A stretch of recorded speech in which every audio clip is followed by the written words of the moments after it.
सभी को हमारे चैनल टीचियापा में स्वागत है। आज हम लोग पढ़ेंगे पृथ्वी की कहानी, जिसमें हम जानेंगे कि पृथ्वी की उत्पत्ति कैसे हुई। वैज्ञानिकों के अनुसार हमारी पृथ्वी का जन्म लगभग 4.6 अरब वर्ष पूर्व हुआ था।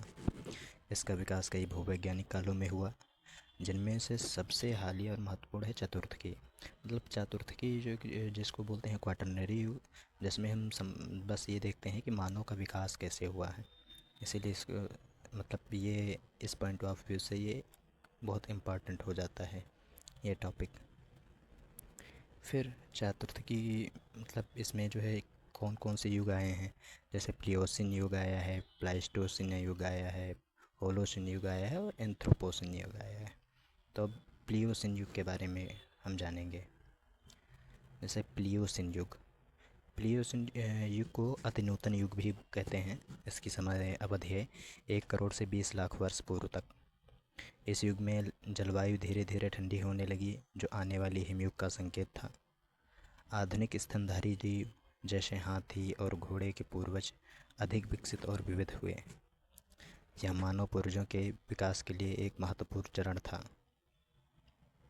इस युग के बाद हम जानेंगे प्लाइस्टोसिन युग के बारे में। प्लाइस्टोसिन युग है, इसको हम अत्यंत नूतन युग भी कहते हैं।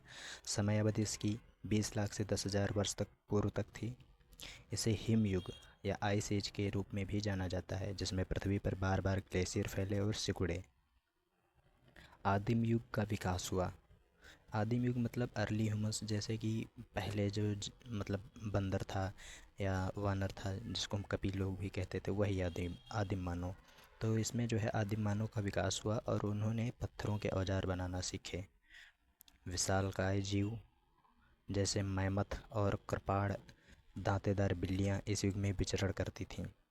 इस युग का नामकरण 1839 में सर चार्ल्स लॉयल ने दिया है। अब इस युग के बाद हम जानेंगे कि होलोसिन युग के बारे में।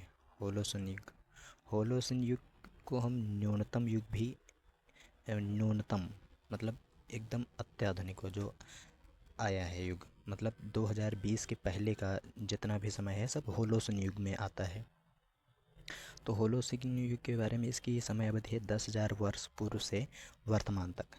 अंतिम हिम युग के अंत के साथ एक स्थिर और गर्म जलवायु की शुरुआत हुई। मतलब हिम युग जैसे धीरे धीरे ख़त्म हुआ, वैसे ही जो है एक जो है स्थिर जो है और गर्म जलवायु की शुरुआत होती है, जिसमें सभी मानव जीव जंतु और इनकी सबकी विकास शुरुआत हो जाती है। मानव सभ्यता का उदय हुआ, कृषि का विकास हुआ, स्थायी बस्तियां और शहरों का निर्माण हुआ।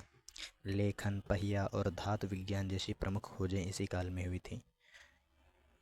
यह वह युग है जिसमें हम वर्तमान में रहते हैं। मतलब 2000 से 20 से पहले और जो भी समय था, ये सारा युग जो है मतलब सारा समय किस में आता है, होलोसिन युग में आता है। अब हम जानेंगे एंथ्रोपोसिन युग।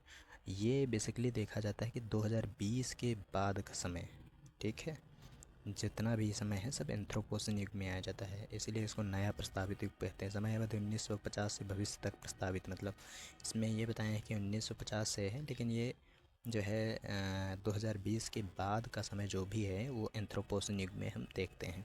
यह एक प्रस्तावित भूवैज्ञानिक युग है जिसे मानव गतिविधियों द्वारा परिभाषित किया गया है। मुख्य कारकों में तीव्र जलवायु परिवर्तन, प्रदूषण और बड़े पैमाने पर प्रजातियों का विलुप्त होना शामिल है। यह दर्शाता है कि मानव अब पृथ्वी पर एक प्रमुख भूवैज्ञानिक शक्ति बन गया है। वैज्ञानिक समुदाय में इसकी आधिकारिक स्थिति पर अभी भी बहस चल रही है।